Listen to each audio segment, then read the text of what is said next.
Welcome to Hot Flash Chronicles, where midlife is messy, menopause is madness, and we're sweating through it together. We're Angie and Shelly, two caffeine-fueled, slightly inappropriate grandmas who say what everyone's thinking.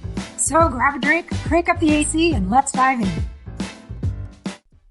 Angie, guess what? I know. Guess what? We're going to dinner? Well, at some point. But before that, it's time for another wonderful episode of the Hot Flash Chronicles. Woohoo! I know. My favorite time of the week. I always love getting to do this because it's fun. Same. Because we're a riot. Just ask us. Just ask you. I don't even know if anybody else of the tens of people out there listening to us think we're amusing, or maybe they think we're mentally ill, and they could be right on both counts. I don't know. It's whatever. But we're going to have a lot of fun today because we're going to talk about something near and dear to both of us. What is it? Music. Ta-da! Through the decades. Oh. I know. I thought that... We've lived through a lot of decades. Yeah, and there's been musical trends and things that have happened that have been great and wonderful. And the thing I like about music is it doesn't matter what anybody else likes. You can like anything. And there's so many different kinds of music to like. I know. There's lots of genres. Yeah. And through the decades, the genre has changed. Like if you think of country in the 70s and country now, it's like wildly different. It is. It's everything kind of evolves. Sometimes it devolves. But, there's revisits. There's, as my British husband would say, Renaissance. Renaissance? Not Renaissance. Does he really? That's adorable. You could say there could be a Renaissance. And there's different trends and things that happen. And sometimes you revisit old things. But I know, I have loved singing and have loved music for as long as I can remember. Right. I started singing, at the same time. I love that. Yeah. So Yeah. It's always been important to me. My mom, when she was a child, they were reprimanded for singing at the table. Ooh. So she said, when I grow up, my kids are going to get to sing at the table. So we sang at the table I love it. when we were kids. Or if we were doing house cleaning day, chores day, we would blast The Doors or Neil Diamond. Barry Manilow was a solid one. Who was you are so Crocker. You are so Joe Cocker. That's the one. Yep. But we would blast that and sing a lot. And music has always been really important because it was important to my parents. Yeah. So now my parents were not gifted in the singing department, but they loved music and they had very different musical tastes. So when I was young, I was exposed to lots of different kinds of music. I was born in 1965, so, that 65, that's just when the Beatles were getting ready to happen. Folk music was kind of a thing, but we were also getting into the Janis Joplin. Janis Joplin. And just different kinds of rock. There was some evolution going on there. And Jimi Hendrix, The Doors. So a lot of, and my aunts who were younger than my mom, they were listening to a lot of different kinds of music around me. So I had this wide variety of music that I was exposed to. And my mom loved country, Western music. That was her jam, which we're talking one of the few that I don't love. Porter, I don't know either. But it was Loretta Lynn, Cole Porter, Lynn Anderson. Some of the older, more Waylon Jennings, that kind of country. I don't even know these names. Because my mom listened to them. That's great. And then my dad, who was a little bit older than my mom, this was interesting. Because if you knew my dad, this would be a surprise. He loved Motown. So we're listening to Smokey Robinson, Miracles, Aretha Franklin, and... I love that. Yeah, and Gladys Knight, the Pips, the Fifth Dimension. So lots of variety. And I tended to like the music of my father more than the country western, which was always contracts. Yeah. My parents liked the same kind of music as each other, at least so I assume. They had a lovely stereo with a record player, and we had a vast amount of records that we could pick from to sing. My dad, actually, he's a wonderful singer and performer. He's actually won multiple karaoke contests, or they were on a huge cruise ship, and he won the Voice of the Ocean was what it was called, and he got I love that. he got a trophy that was the the same as the voice. It's very cool, but he is a crowd pleaser. He is a performer. Mm-hmm. He loves it. He preens. He's like, he does the I wonder where this one got it from. I know, shocker. And my mom has always said it's a couple things. It's just as important to know where your gifts aren't as where they are. Yeah. And every performer needs an audience. So I think my mom has a great voice, but she is not super confident in her singing. A lot of people who are good singers just don't feel like sharing that. Yeah. And that's fine. Yeah, and that's fine. So I was raised with a love of music and, Beatles and all of those very, very big Neil Diamond family. Remember my dad and I's she was one of my bridesmaids. My dad and I's first dance was Forever in Blue Jeans. Yeah. Because that was the song that he used to sing to me when I was a little girl. Yes. So that was like our song, and I surprised him with what song it was going to be. He didn't know what it would be, and he got super emotional. It was very sweet. Music can really hit you in different places and different times of your life, and it can fulfill something. It makes those memories, like you're talking about. You can hear a song and it will transport you back to that moment, to a special moment. And I think that's the power. There's a lot of power in music. And as both of us being singers in our hobbies and in our lives, how much of a story and how much of an impression a song can make on its audience. Totally. And like, I remember when I was going through my divorce, that song Jar of Hearts came out. Like, who do you think you are? Who do you think you are going around taking heart? Yeah, that's too high of a tessitura for me. But collecting hearts. Yeah. So that song, I just literally played it on a loop. And I was like, who do you think you are? And it was like my anthem for months. I literally would just play it over and over and over. And my stepson was like talking to my ex, like, I don't think mom's okay. She's listening to. Still listening to. It was like, he was like 7 or 8. Yeah. Just like, she's real messed up. But it's not. It's like. It was my way of healing. And I'll hear it every once in a while, like, that was a rough minute. But now, like, I'm way better for it. Yeah.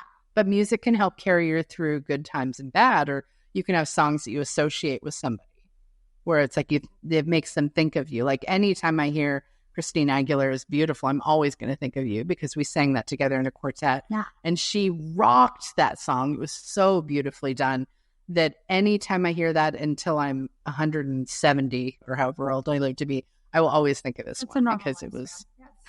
Yeah, that's a normal. I'm optimistic. I remember, like, there's songs I associate, like, with when I had a breakup.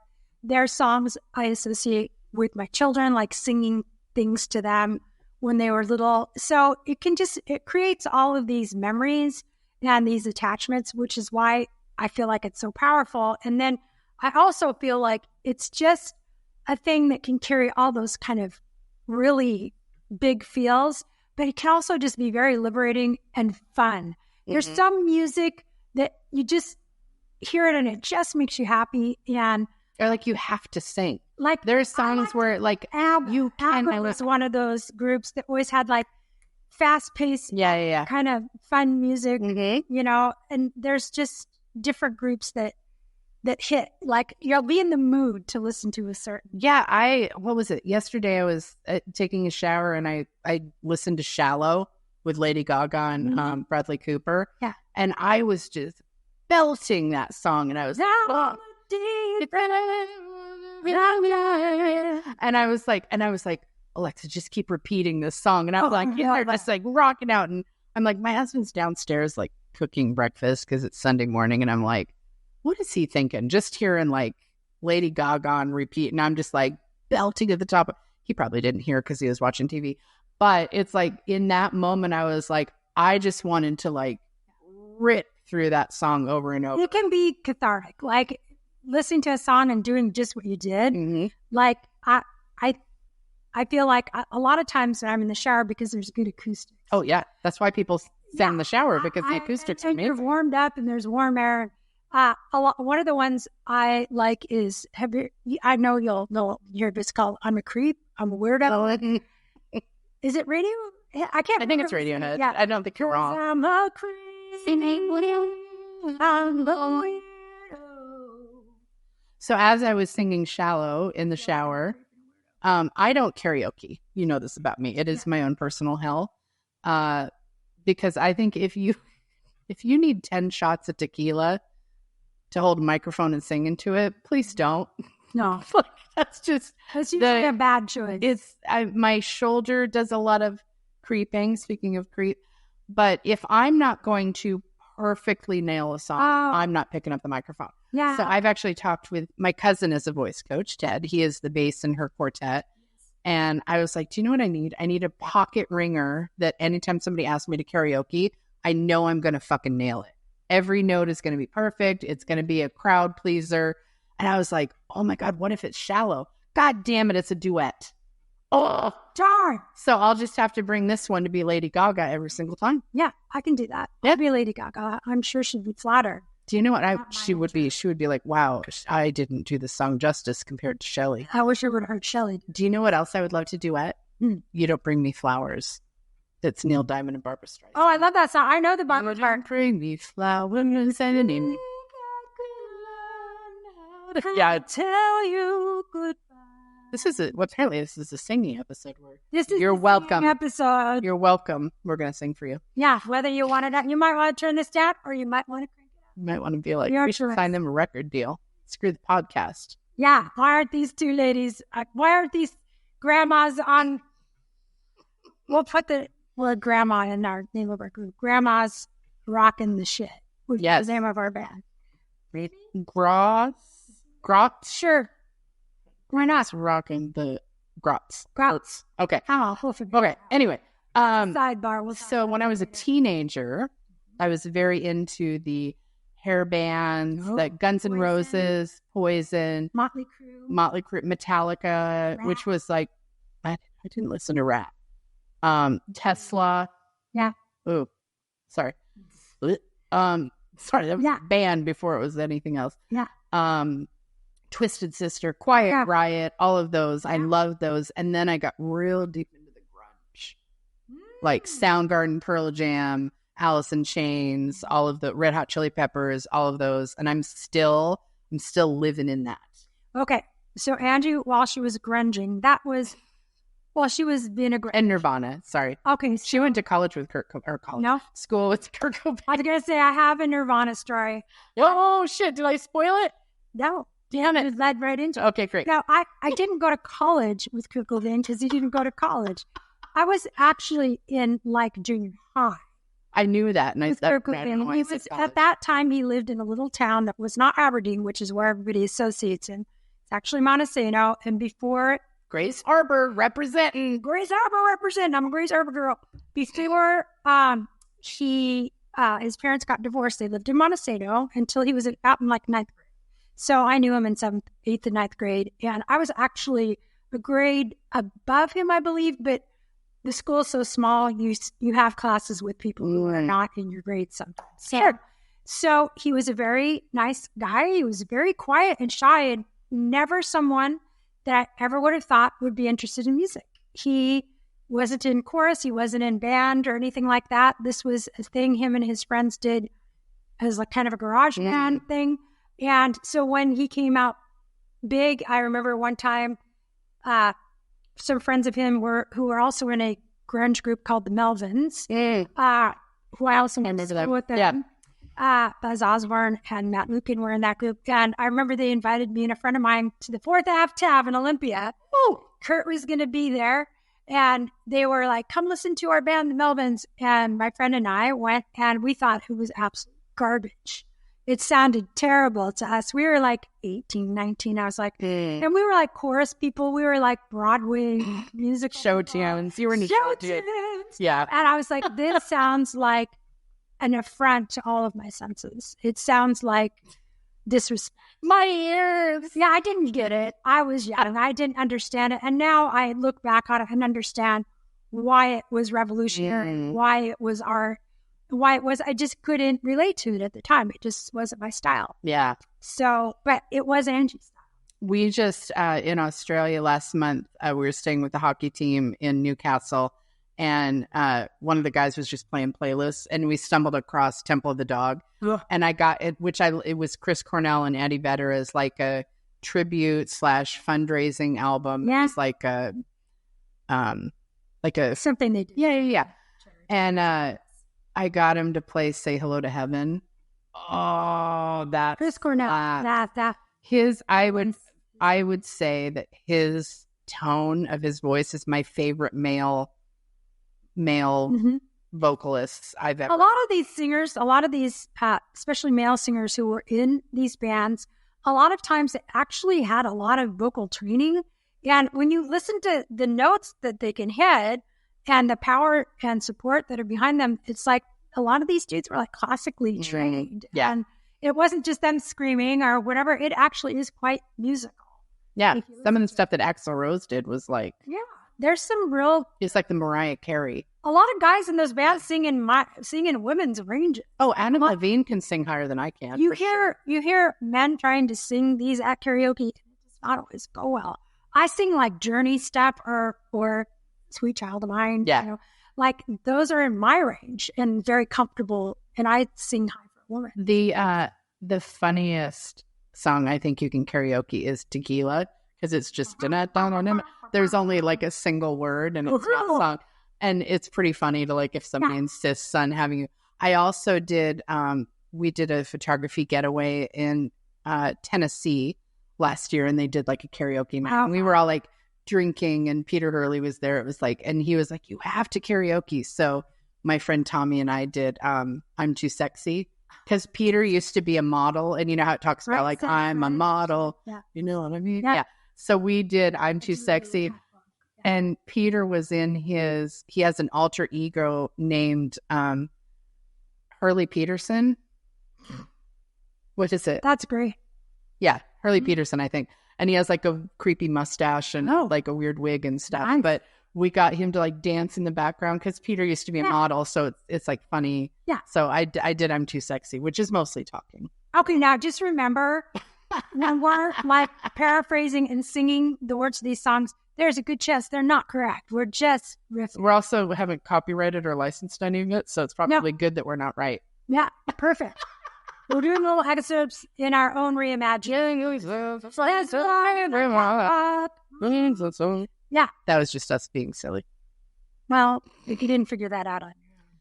So I think as we grow up and as we mature and have different life experiences, we become attracted to different kinds of music. Okay. And it's part of our evolution as humans and sometimes we go back to things that we used to like for comfort or to trigger those memories. Sometimes we find something new or going through something in our life. I know after I got divorced, the last time before I met Phil, my current partner in life. My final.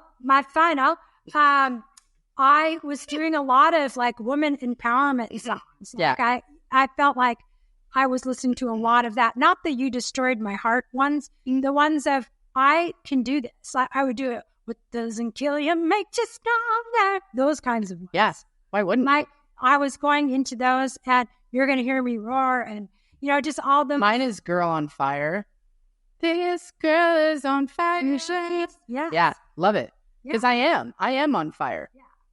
Like in a good way. Sometimes you just find something that suits where you're at that moment in your life. Sometimes it's vulnerable. Sometimes it's an anthem of something you want to be. Maybe you're not quite there yet. So it's just that power of music. And I go through times when I like musicals. I like musical theater. I like that sometimes a musical is a whole story. Like if you've seen Hamilton, it's actually telling you a historical story. Yeah. But I like sometimes that a bunch of these songs hooked together actually tells a story. And I love that. Giving, who these characters are and building that. So I know a lot of people do not like musical theater, but I love it. I like that storytelling aspect. So one of the cool things about having friends that are musicians or singers is, and I'm sure you've had this, where you're looking at one of your friends performing and you're like, my God, my friends are talented. Like, do you just like pinch yourself? Like, I cannot believe that person is my friend. Like, it blows my mind sometimes. When I was in Vegas a couple of weeks ago for WPPI, my friend Jerson, who is a stellar photographer, he photographs celebrities and stuff. He's also a composer and a pianist. That's nice. Yeah. And I went to like this little side class thing that they were doing, and I heard piano. I was like, oh my God, that's so beautiful. I thinking it was a track. And I turned and it was Jerson playing. And I got so emotional. And I like got videos of him and he was like, oh, thank you for getting that. But like sitting there watching him play was such a beautiful moment because I've known for years that he's a composer and a pianist. And I've listened to his stuff online, but to see him do it and like the energy coming from his fingers and how graceful he was. And it was just like one of those, oh my God, that's my friend. Yeah. How fucking cool is that? Our hobby is we sing barbershop and we've done different kinds of singing.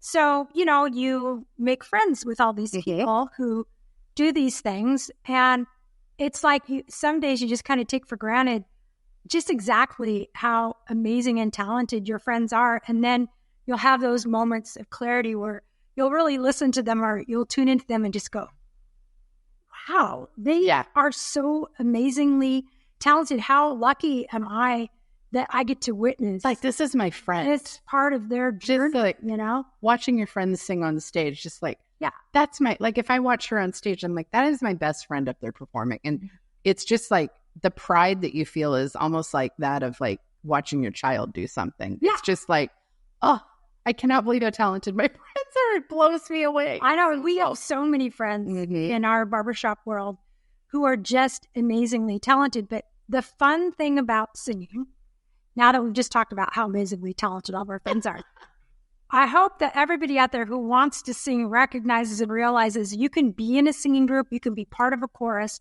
you can be in a group that sings, and you do not have to be a rock star. You don't have to be Alicia Keys. You don't have to be any of those singers who you admire.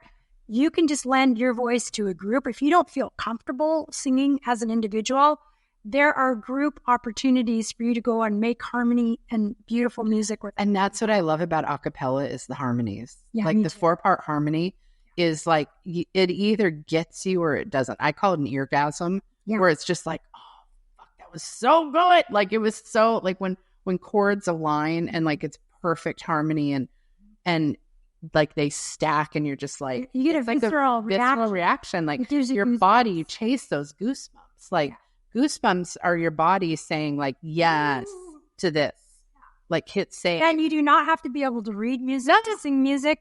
You do not have to be able to read music to create harmony or sing a harmony part.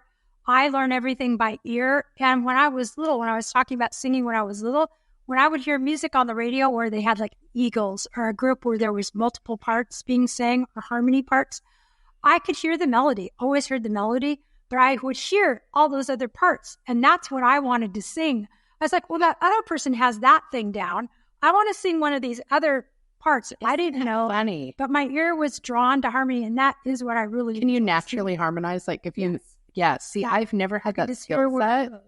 And then like I struggled with, like I can hear that something is a harmony, but I can't pull it out. Like when I was listening to Shallow, I could hear that Bradley Cooper was on the harmony. I could not extract it. Right. So like if I was just singing his part and then I just pull it, I kept dropping the octave of her and I was like, no, that's not what he's singing. Yeah. And I was trying to find it and I was like hunting and I was like, and but I sing harmony really well when I've learned it. But I can't just listen to it and be like... You can get a learning track. Yeah. That's how you learn if you don't read music. Yeah. And you need to learn it by ear. I'm like second grade level of reading music. Like I know what the notes and the values and stuff and I can plunk it on the piano, but I can't like... Yeah, I can't just say, oh, it's this. But or if you say, oh, it's a third. If you want you're singing a third up. No. We're giving you permission. Yeah, we give you permission. Because sometimes if you think you're not that great... I've had so many people say... oh, I'm not a good singer. And then I'll hear them sing. I'll go, what are they talking about? They're a very good singer. So I was told that I was a terrible singer by my, I was in like the church praise band, like choir and stuff. And I had said that I wanted to do a solo. And he was like, oh, honey, nobody wants to hear just you. Said with so much love. You're awful. And I was like, so I didn't sing for years because of what he told me. And fun fact, you can hear my speaking voice. My tessitura is pretty low. He had me singing high soprano. Well, no wonder. And we'd be doing like the Easter descants or whatever. And he's like, somebody's not hitting that note. And I'm like, I can't hit it. Yeah, it's not physically. And then it turns out I'm a bass. I can sing men's bass. I have a super deep voice. And in that range, I kick ass. Yeah, she's a rock star in female barbershop because she can sing so low. So kick rocks, Darren. I'm really good. And I actually told him, I saw him a few years after I started singing a cappella, and I was like, so I'm singing. And he was like, really? And I was like, first of all, don't look so surprised. First of all. And I was like, yeah, fun fact, I'm a bass. Yeah. And he was like, oh. So people who direct singers never say that. Just make sure you're putting them in the right voice placement. But if you think you're not good, but you want to do it. Now, if you're not good, or if you are good and you just don't want to sing, because not everybody has a passion for it.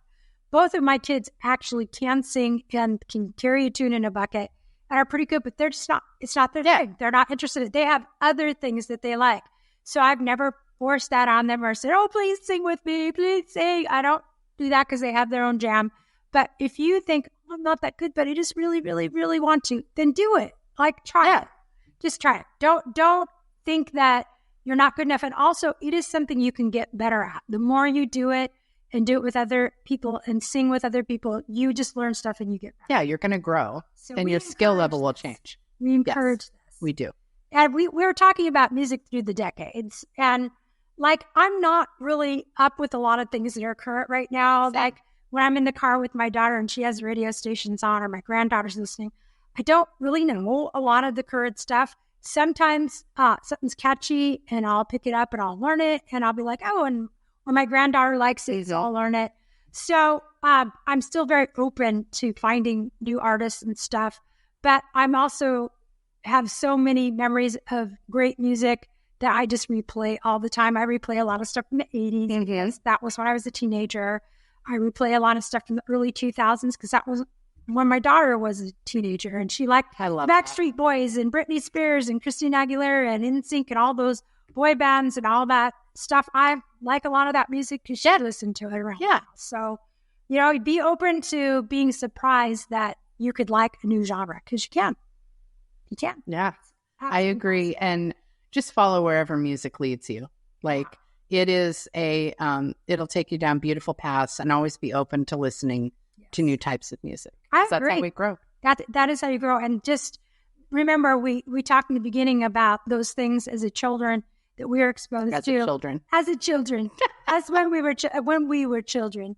And I exposed my kids to the music that I liked. And it's so funny because my daughter likes George Michael and she likes Prince. And that was a lot of the music we were listening to when she was little. I liked a lot of that stuff. Duran. So she's in tune to a lot of that kind of 80s butt rock. She loved Def Leppard. Oh, yeah, same.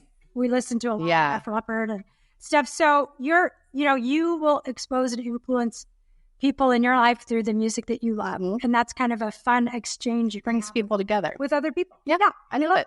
So we want to hear some of your favorite singers. Are there some that we didn't list that you're like, oh my God, you guys have got to listen to this person? Because I'm always taking new recommendations. Please let us know. Yeah. I would love to hear who's on your playlist. Who do you listen to? So let us know. Okay. And now we're going to do our rapid fire questions and I'm going to start. All right. Since we're on music, if you were an instrument, which one would you be in? Saxophone. And why? I just think it's a really interesting and weird instrument that makes a lot of interesting noises and sounds. And I don't know. It's got a lot of keys. You have to figure it out to play it. Okay. And then second one for you. We know you're a huge coffee fan. Mm-hmm. What's your favorite tea? Earl Grey. Earl Grey. It's a darker, stronger tea. And I actually really do like it. Yeah, same. So yeah, with lemon. Okay. So we'll try to stay on the musical theme. I mean, tea doesn't have anything. I think we'll do that. Okay. So if you could go on stage and sound exactly like one of the following, which one would it be? Oh, God. Barbra Streisand or Pink? Pink. Any reason why? She's got more of a fierceness rather than not that she's not polished. Like Streisand is very polished. For sure. But Pink is like raw. Yeah, authentic. And I love that raw kind of vocal. Like Janis Joplin kind of thing. Like I love those raw vocals that are just like like a guttural, like you can feel it in your cells. Yeah. Okay, love it. Okay, so we'll do one more musical. Okay. Question. If you could sing in any musical, could be the starring role of any musical, what would it be? Oh my God, you're assuming I've watched musicals. Grease. Oh, Grease. there you go. That's a good one. That's a good one. Okay. Okay. I haven't watched very many. Okay. I'm a bad. Future musical. podcasts will be on musicals, and we'll talk about it. Yes. Maybe we'll do a watch party. That would be fun. Yeah. We could do that on Patreon. That would be fun. We do have a Patreon. You guys check out our socials. If you have any comments, leave them on any of our socials. We have Linktree. Follow us on Instagram. Follow us on Facebook. They're in all of our show notes. We'll have all of the links. Yeah, so check up on those, and we'd love to hear from you. And thank you again for your time and for spending it with us. Thank you so much. Ciao, ciao. Ciao. That's a wrap on this episode. If you laugh, related, or just need more, hit subscribe. Check out the show notes to find us on socials and YouTube, and join our Patreon for exclusive extras. And remember, We're still hot, just in flashes.